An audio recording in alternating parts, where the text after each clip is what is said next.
Hello नमस्कार आप सभी को।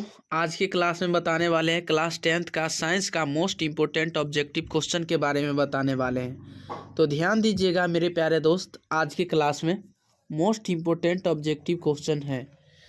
तो चलिए पहला नंबर क्वेश्चन पढ़ेंगे। फर्स्ट नंबर है संगमरमर यानी संगमरमर का रासायनिक सूत्र क्या है। तो सबसे पहले ये हम कहना चाहेंगे कि यदि हमारे पिछले वीडियो देखे होंगे तो आप लोगों को ज़रूर पता होगा कि तो आंसर यदि आपको पता है तो आप कमेंट करके ज़रूर बता सकते। तो बताइए संगमरमर का रासायनिक सूत्र क्या है।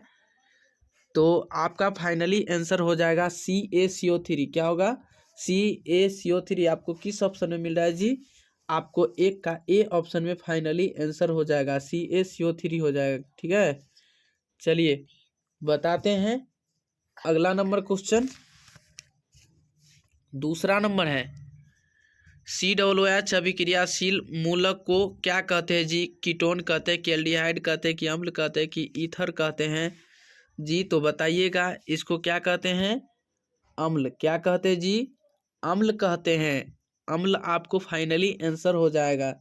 तीसरा नंबर प्रकाश संश्लेषण क्रिया में ऑक्सीजन बाहर निकलता है, यानी जल से, CO2 से, ग्लूकोज से, डिक्टियोजोम से। तो बताइएगा इसका फाइनली आंसर हो जाएगा CO2 से। क्या चीज़ से होगा? CO2 से। क्या चीज़ से होगा जी? CO2 से ही होगा। चलिए चौथा नंबर क्वेश्चन, मैग्नीशियम पाया जाता है, यानी मैग्नीशियम जो है क्या चीज़ में पाया जाता है जी? मैग्नीशियम जो है क्लोरोफिल में, कि लाल रक्त कण में, कि यानी वर्णी लवक में, श्वेत रक्त कण में। तो बताइएगा ये किस चीज़ में पाया जाता है जी? तो ये जो पाया जाता है किस चीज़ में? क्लोरोफिल में पाया जाता है, क्लोरोफिल में पाया जाता है। चलिए 5 नंबर है आपका क्वेश्चन, इंसुलिन की कमी से, यानी इंसुलिन की कमी के कारण रोग होता है, यानी इंसुलिन की कमी से कौन सा रोग होता है जी? घेघा रोग होता है, मधुमेह होता है, क्रेटिनिज्म होता है, कि बौनापन होता है? बताइएगा। तो बताइएगा इसका इंसुलिन की कमी से मधुमेह रोग होता है। क्या होता है जी?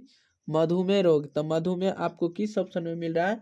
तो 5 का बी ऑप्शन आपको फाइनली आंसर हो जाएगा। ठीक है, चलिए अगला नंबर क्वेश्चन है 6 नंबर, दृश्य प्रकाश में किस वर्ण का तरंगदैर्घ्य अधिकतम होता है? बैंगनी का, लाल का, नीला का, पीला का? तो बता सकते हैं इसका फाइनली आंसर हो जाएगा तरंगदैर्घ्य जो होगा वो लाल का ही होगा। क्या किसका होगा जी? लाल का। किसको होगा? लाल का हो जाएगा। 7 नंबर है आपका विद्युत शक्ति का एसआई मात्रक, यानी विद्युत शक्ति का एसआई मात्रक क्या होगा जी? बताइएगा, यदि आपको पता है तो कमेंट करके बता सकते हैं। विद्युत शक्ति का एसआई मात्रक जो होता है वोल्ट है या वाट है कि जूल है कि कूलाम्ब है? तो बताइएगा विद्युत शक्ति का एसआई मात्रक जो होता है वो होते हैं वाट। क्या होते हैं जी? वाट होते हैं। 7 का आपको बी ऑप्शन आपको फाइनली आंसर हो जाएगा। ठीक है, तो मेरे प्यारे दोस्त हर भाई बंधु, उम्मीद करते हैं कि आप लोग को बहुत अच्छे लगे होंगे। तो मेरे प्यारे दोस्त इसे सब्सक्राइब कीजिए, लाइक कीजिए, कमेंट कीजिए, शेयर कीजिए और सारे दोस्तों के पास भी शेयर करते रहें, ताकि जब जब लाइव क्लास आऊँ तो आप लोग को भी ज़रूर मिल सके। ठीक है, तो चलिए अगले नंबर क्वेश्चन पे ध्यान दीजिएगा। आप लोग बने रहिएगा और पेन कॉपी निकाल के इसे नोट कीजिए और आज से ही इसे याद करना चालू कर दीजिए, ताकि आपको परेशानी ना हो, दिक्कत ना हो। ठीक है ना? चलिए तो स्टार्ट करते हैं अगला नंबर क्वेश्चन। बताइएगा आपका क्वेश्चन जो है 8 नंबर, विद्युत बल्ब का तंतु बना होता है, यानी विद्युत बल्ब का तंतु बना होता है जी लोहे का, तांबा का, टंगस्टन का, यानी एल्यूमिनियम का। मोस्ट इम्पोर्टेंट क्वेश्चन है। तो विद्युत बल्ब जो बना होता है किस चीज़ से? टंगस्टन से। किससे? टंगस्टन से बनता है। किस चीज़ से? टंगस्टन। यानी 8 का सी ऑप्शन आपको फाइनली आंसर हो जाएगा। चलिए 11 यानी 9 नंबर क्वेश्चन है आपके, नाभिकीय ऊर्जा प्राप्त करने हेतु आवश्यक क्या है? यानी नाभिकीय ऊर्जा प्राप्त करने हेतु आवश्यक है हीलियम, क्रोमियम, यूरेनियम, एल्यूमिनियम। तो बताइएगा इसका जो फाइनली आंसर होगा 9 का मोस्ट इम्पोर्टेंट क्वेश्चन यानी यूरेनियम हो जाएगा। क्या हो जाएगा? यूरेनियम। ठीक है, 9 का सी ऑप्शन आपको फाइनली आंसर हो जाएगा। 10 नंबर क्वेश्चन, ग्लोबल यानी वार्मिंग के लिए उत्तरदायी गैस क्या है? O2 है, KNH2 NH3 है, CO2 है और N2 है। तो बताइएगा इसका जो हो जाएगा finally answer. Most important question है 10 नंबर क्वेश्चन, इसका CO2 हो जाएगा। क्या हो जाएगा जी? CO2। क्या हो जाएगा? CO2 आपको फाइनली आंसर हो जाएगा। ठीक है, चलिए 11 नंबर क्वेश्चन है जी, लिटमस विलयन में बैगनी रंजक होता है जो निम्न में किससे निकलता है यानी निकाला जाता है जी? लाइकेन को, लाल पत्ता गोभी को, हल्दी को, पेटूनिया फूल का, किसका निकाला जा सकता है जी? बता सकते हैं? मोस्ट इम्पोर्टेंट क्वेश्चन है जी, बताइए किसको निकाला जा सकते हैं? यानी लाइकेन को, किसको? लाइकेन को निकाला जा सकता है। ठीक है, अब बताइए 12 नंबर क्वेश्चन है, जब सोडियम हाइड्रोक्साइड जिंक से अभिक्रिया करता है तो कौन सा उत्पाद यानी बनता है जी? Na2ZNO प्लस H2 और NaHZNO2 प्लस H2 और यानी NaOZNO2 प्लस H2 और Na2ZNO2 प्लस यानी Z2 यानी H2। तो बताइएगा इसका फाइनली आंसर क्या होगा जी? 12 number question most important question है आपको, D4 डॉग यानी Na2ZNO2 प्लस H2। ठीक है, आपको फाइनली आंसर हो जाएगा। 13 नंबर क्वेश्चन, किसी भी उदासीन विलयन का पीएच मान होता है यानी किसी भी उदासीन विलयन का पीएच मान 5,7,14,0 यानी 5,7,14,0 हो जाएगा। ठीक है, तो बताइएगा ये किसका आंसर हो जाएगा जी? किसका आंसर है? इसका आंसर क्या हो जाएगा? 13 का most important question, B option. क्या हो जाएगा जी? B option. किसी भी उदासीन विलयन का पीएच मान जो होता है ना वो 7 ही होता है। कितना होता है? 7 होता है। 14 नंबर क्वेश्चन, बेकिंग सोडा का रासायनिक सूत्र। बेकिंग सोडा का रासायनिक सूत्र क्या होगा जी? बेकिंग सोडा का रासायनिक सूत्र हो जाएगा NaHCO3 NaOH Na2CO3 KOH। क्या होगा जी? KOH। बताइएगा, तो इसका फाइनली आंसर हो जाएगा जी। मोस्ट इम्पोर्टेंट क्वेश्चन है, इसका फाइनली आंसर हो जाएगा। क्या हो जाएगा जी? बेकिंग सोडा का रासायनिक सूत्र 14 नंबर क्वेश्चन NaHCO3। क्या हो जाएगा जी? NaHCO3 हो जाएगा। चलिए अगला नंबर क्वेश्चन है आपका, मोस्ट इम्पोर्टेंट क्वेश्चन। चलिए अगला नंबर क्वेश्चन है आपका 15 नंबर क्वेश्चन, एक्सा यानी एक्वा रेजिया मिश्रण में HCl एवं HNO3 का अनुपात होता है 3:1, 1:3, 2:2, 1:2। तो बताइएगा जी इसका जो फाइनली आंसर हो जाएगा। मोस्ट इम्पोर्टेंट है जी। तो उम्मीद करते हैं कि आप लोगों को यदि पता है तो आप लोग कमेंट करके ज़रूर बताइए और इसे शेयर भी कीजिए। तो इसका जो फाइनली आंसर हो जाएगा, आपको फाइनली आंसर यानी 3:1 कितना हो जाएगा जी? 3:1 हो जाएगा। ठीक है, चलिए छठा नंबर क्वेश्चन है, अमीबा में यानी द्विखंडन होता है किस में? द्विखंडन किस में होता है जी? द्विखंडन जो है किस में होता है? अमीबा में। किस में होता है जी? अमीबा में होता है। चलिए अगला नंबर क्वेश्चन है आपका, फूल में नर प्रजनन अंग होता है यानी फूल में नर प्रजनन अंग होता है पुंकेसर में, अंडप में, वर्तिकाग्र में यानी वर्तिका में। तो बताइएगा, ये जो होगा पुंकेसर में ही होगा। ठीक है, आपको ये ऑप्शन आपको फाइनली आंसर हो जाएगा। बताइए अंडाणु निषेचित होता है किस में? अंडाणु निषेचित होता है किस में जी? बताइएगा। 18 नंबर, यानी फेलोपियन नलिका से, फेलोपियन नलिका से ही उत्पन्न होता है। ठीक है। 19 नंबर क्वेश्चन है आपका मोस्ट इम्पोर्टेंट क्वेश्चन। अवतल लेंस का आवर्धन बराबर यानी m बराबर होता है, क्या होता है जी? तो आवर्धन बराबर फॉर्मूला क्या होता है? u बटा यानी v बटा u, क्या होता है? v बटा u होगा। क्या होगा जी? v बटा u। आपको फाइनली आंसर हो जाएगा। चलिए 20 नंबर क्वेश्चन है आप लोगों को बीच,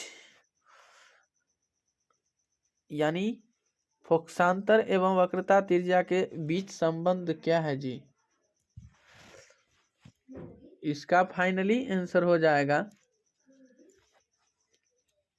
यानी 20 का आपको यानी सी यानी एफ बराबर r/2, यानी फोकस दूरी बराबर होता है त्रिज्या बटा 2। क्या होता है? त्रिज्या बटा 2। ठीक है। तो उम्मीद करते हैं कि क्वेश्चन है आपका पायरोवेट के विखंडन यानी विखंडन के कार्बन डाइऑक्साइड जल तथा ऊर्जा देता है और यह क्रिया होती है, यानी ये जो है जल तथा ऊर्जा देता है। ठीक है ना। कोशिका द्रव में देता है कि माइटोकॉन्ड्रिया में देता है कि हरित लवक में देता है कि केंद्रक में देता है। तो आप बताइएगा इसका जो फाइनली आंसर हो जाएगा जी वो कोशिका हो जाएगा। क्या हो जाएगा? A फॉर एप्पल आपको फाइनली आंसर हो जाएगा। चलिए अगला नंबर क्वेश्चन है आपका सेकेंड नंबर। निम्न में कौन सा पदार्थ लेंस बनाने के लिए प्रयुक्त नहीं किया जा सकता है जी? जल का, कांच का, प्लास्टिक का, मिट्टी का। तो आप बताइएगा इसमें क्या चीज़ का उपयोग कर सकते हैं जी? यानी नहीं होता है प्लास्टिक का। ठीक है। लेंस बनाने के लिए प्लास्टिक का उपयोग नहीं किया जा सकता है। चलिए तीसरा नंबर क्वेश्चन है आपका मोस्ट इम्पोर्टेंट क्वेश्चन। किसी बीम का वास्तविक प्रतिबिंब समान आकार का प्राप्त करने हेतु बीम को उत्तल लेंस के सामने कहाँ रखा जाता है? यानी फोकस पर, वक्रता केंद्र पर, अनंत पर, प्रकाश किए केंद्र पर। तो बता सकते हैं इसका जो फाइनली आंसर हो जाएगा जी मोस्ट इम्पोर्टेंट क्वेश्चन, इसका बी ऑप्शन हो जाएगा। क्या हो जाएगा? वक्रता केंद्र पर। किस पे? वक्रता केंद्र पर बनता है। ठीक है। चलिए बताइएगा अगला number question most important question है चौथा नंबर क्वेश्चन कि सामान्य दृष्टि के वयस्क के लिए यानी सुस्पष्ट दर्शन की अल्पतम दूरी लगभग होती है, यानी मनुष्य की स्पष्ट दूरी, न्यूनतम दूरी यानी देखने के लिए कितना दूरी ये आवश्यक होता है मैक्सिमम। ठीक है। 25 मीटर 2.5 सेमी और 25 सेमी 2.5 मीटर। तो इसका फाइनली आंसर बताइएगा मेरे प्यारे दोस्त। इसका फाइनली आंसर जो होगा वो 25 सेमी होगा। कितना होगा? 25 सेमी। तो 25 सेमी आपको किस ऑप्शन में मिल रहा है? तो 25 का सी ऑप्शन आपको फाइनली आंसर हो जाएगा। ठीक है। चलिए पांचवा नंबर है जी लोहे की परमाणु संख्या। लोहे की परमाणु संख्या कितना है? 23 है, 26 है, 22 है, 24 है। तो आप बताइएगा लोहे की परमाणु संख्या क्या है जी? लोहे की परमाणु संख्या इसका फाइनली आंसर हो जाएगा जी आपका मोस्ट इम्पोर्टेंट क्वेश्चन यानी 26। यानी 26 आपको किस ऑप्शन में मिल रहा है जी? 26 का बी ऑप्शन आपको फाइनली आंसर हो जाएगा। क्या हो जाएगा? बी ऑप्शन, यानी 26 आंसर हो जाएगा। लोहे की परमाणु संख्या यदि आपसे पूछ लिया जाए 26 है। ठीक है। सोडियम का भी पूछ लिया जाए तो 11 है। चलिए मेरे प्यारे दोस्त, और आप लोग ऐसा वीडियो पाने के लिए आप लोग इसे कंटिन्यू इसे सब्सक्राइब कीजिए, लाइक कीजिए, कमेंट कीजिए, शेयर कीजिए, और ताकि आप लोग अभी से ही इसे नोट कीजिए। आप में जुनून है तो अभी से ही पढ़ना चालू कर दीजिए ताकि आपको आगे दिक्कत ना हो, परेशानी ना हो। ठीक है ना। अभी से ही याद करना चालू कर दीजिए ताकि आपको आगे दिक्कत ना हो। चलिए अगला नंबर क्वेश्चन के बारे में बताने वाले हैं। बताइए, कोई छठा नंबर क्वेश्चन है, कोई विलयन लाल लिटमस को नीला कर देता है तो उसका पीएच मान होगा 11 होगा कि 10 होगा कि 5 होगा कि 8 होगा जी। तो कोई विलयन जो लाल लिटमस को नीला कर देता है तो उसका पीएच मान क्या होगा? तो इसका जो फाइनली आंसर हो जाएगा, मोस्ट इम्पोर्टेंट क्वेश्चन है, वो 10 होगा। उसका क्या होगा? 10। क्या हो जाएगा इसका आंसर? 10। चलिए अगला नंबर क्वेश्चन 7 नंबर क्वेश्चन है कि आधुनिक आवर्त सारणी में वर्गों की संख्या होती है, यानी आधुनिक आवर्त सारणियों में वर्गों की संख्या कितनी है? तो बताइएगा, 9 है कि 18 है कि 11 है कि 10 है? आप बता सकते हैं। मोस्ट इम्पोर्टेंट क्वेश्चन, इसका फाइनली आंसर बी हो जाएगा, यानी 18 नंबर। क्या हो जाएगा? 18 नंबर हो जाएगा। चलिए बताइएगा 8 नंबर क्वेश्चन, CHO अभिक्रिया मूलक को क्या कहते हैं जी? CHO अभिक्रिया मूलक को क्या कहते हैं? बताइएगा। कीटोन कहते हैं। क्या कहते हैं? कीटोन। क्या कहते हैं जी? कीटोन कहते हैं। ठीक है। चलिए 9 नंबर क्वेश्चन बताएंगे, निम्नलिखित में कौन सा पद विद्युत परिपथ में विद्युत शक्ति को निरूपित नहीं करता है? I² VI/V² तो इसका फाइनली आंसर होगा जी, बताइएगा 9 नंबर क्वेश्चन, इसका VI क्या होगा? VI क्या हो जाएगा आंसर जी? VI हो जाएगा। ठीक है। चलिए अगला नंबर क्वेश्चन है आपका 10 नंबर, विद्युत धारा उत्पन्न करने की युक्ति को क्या कहते हैं? विद्युत धारा उत्पन्न करने की युक्ति को क्या कहते हैं जी? विद्युत धारा उत्पन्न करने की युक्ति को कहते हैं जनित्र कहते हैं कि गैल्वेनोमीटर कहते हैं कि एमीटर कहते हैं कि मोटर कहते हैं? तो इसका फाइनली आंसर हो जाएगा जी एमीटर। क्या कहते हैं? एमीटर। क्या कहते हैं जी? एमीटर कहते हैं। ठीक है।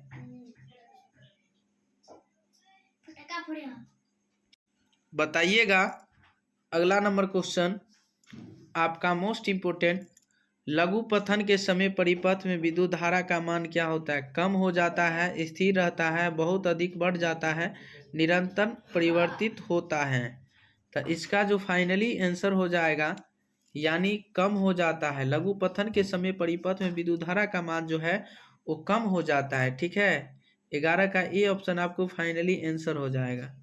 12 नंबर क्वेश्चन है आपका, निम्नलिखित में से कौन जैव मात्रा ऊर्जा स्रोत का उदाहरण नहीं है? लकड़ी, गोबर गैस, नाभिकीय ऊर्जा, कोयला। तो इसका फाइनली आंसर हो जाएगा जी, क्या हो जाएगा? 12 का मोस्ट इम्पोर्टेंट क्वेश्चन आपका, यानी कोयला। ठीक है। क्या हो जाएगा? कोयला, कोयला, कोयला। ठीक है। यानी 12 का डी ऑप्शन आपको फाइनली आंसर हो जाएगा। 13 नंबर क्वेश्चन है आपका मोस्ट इम्पोर्टेंट क्वेश्चन,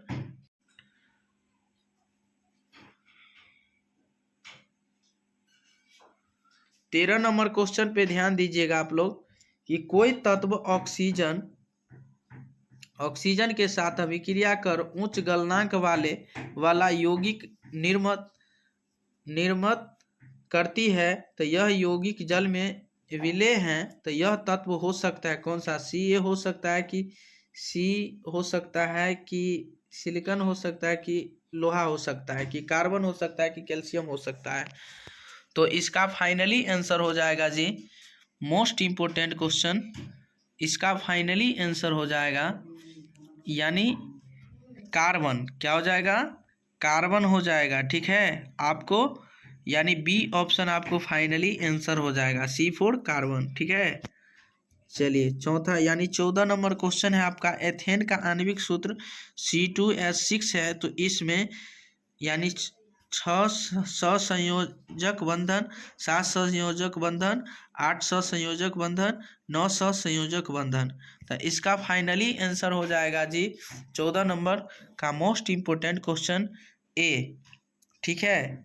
इसका फाइनली आंसर हो जाएगा 6। ठीक है, 6 ससंयोजक बंधन हो जाएगा, यानी 14 का ए ऑप्शन आपको फाइनली आंसर हो जाएगा। चलिए अगला नंबर क्वेश्चन पे ध्यान दीजिएगा आप लोग, मोस्ट इम्पोर्टेंट क्वेश्चन बताइएगा। आपका क्वेश्चन है 15 नंबर, ओजोन के अणु में ऑक्सीजन के परमाणुओं की संख्या होती है, 1 होते हैं कि 2 होते हैं कि 3 होते हैं कि 4 होते हैं जी? तो बताइएगा, इसका फाइनली आंसर हो जाएगा ओजोन के अणु में ऑक्सीजन की परमाणु संख्या होती है, वो कितने होते हैं? यानी 1 होते हैं। कितने? एक आपको किस ऑप्शन में नजर आ रहा है?